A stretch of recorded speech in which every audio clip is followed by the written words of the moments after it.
Peggy Browning was one of the first influential workers' rights advocates. She was the first union-side labor lawyer appointed to the National Labor Relations Board by President Clinton in 1994. Unfortunately, she passed away in 1997. I mean, her death was really tragic. It was a loss for the entire labor movement to lose her. And to memorialize Peggy and to perpetuate her legacy, I founded the Peggy Browning Fund. Just a way to honor her and continue her legacy so that there was still positions available for students to go into workers' rights advocacy. And to do very good work of attracting young people into the labor movement to follow in her footsteps. The purpose of the Peggy Browning Fund is to educate law students on the importance of being a labor lawyer and getting involved in human rights issues. You've got opportunities for interesting work. Harness that passion that they have and try to develop those skills that they have. Our core program is our summer fellowship program, which is a 10-week program where we recruit law students to work in paid fellowships for labor unions, for union-side law firms, and for worker centers.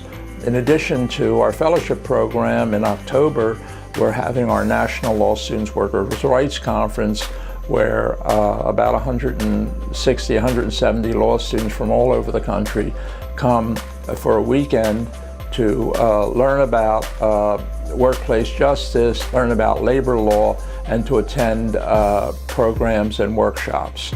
Our third program is our regional workshops, where we go to law schools all over the country and have a panel discussion about the benefits and the joys of working for workplace justice. It allows law students the opportunity to help everyday people have that respect in the workplace and have respect for themselves as a result. We've had people working with service workers, with hotel workers, with car wash workers. It's the rare kind of combination between training as well as in the field experience. You don't get a lot of that in law school. Law schools generally hook students up with big law firms, and students may never get to see that they want to be part of the labor movement. Students who might come from working class backgrounds, who don't have as much money, don't have the luxury of taking a summer job that doesn't pay. A lot of students are coming out of school with 6 figures of student loan debt. So that's the gap that the Peggy Browning Fund fills. Many of the students actually find the work to be life-changing. You can intellectually think this might be something that I'm interested in, but it's a real difference when you start doing it.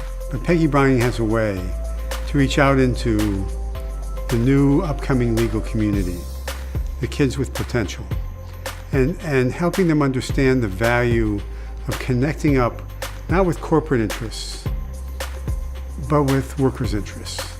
Union lawyers play a vital role in the union movement. In this country, if somebody's working full-time, they don't deserve to make below a living wage. You're doing good work. I mean, you're working with wonderful people, and you're helping people who really need help. As firefighters, we're seeing all of our labor attorneys retire. We want to get as many students as possible exposed to working in the labor field and realize what a rewarding experience it can be. We need a whole new crop of folks that are passionate about labor law.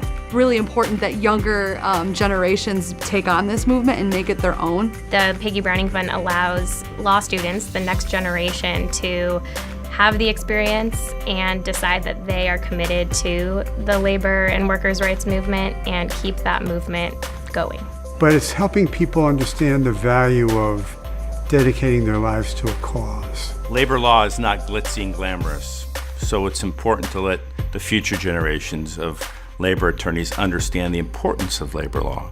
And this is why the Peggy Browning Fund is so important, because it is getting those people in to carry on what others have been doing and even to inspire us who've been doing it for a long time. I know that working together, we could make the Peggy Browning Fund financially sustainable, which permits us to build the next generation of labor lawyers that we desperately need. I'm Lou Paulson, President of California Professional Firefighters. I'm Lindsay Nicholas. I am Maria Onteveros. My name's Erika Lenhart, and I'm proud to support the Peggy Browning Fund. I am Autumn Gonzalez. I am Dick Grosboll. I'm Peter Nussbaum, and I support the Peggy Browning Fund. My name is Dennis Cuevas Romero. I am Avantika Rao. I'm Art Pulaski, and I support the Peggy Browning Fund because it inspires young people to make a difference in workers' lives.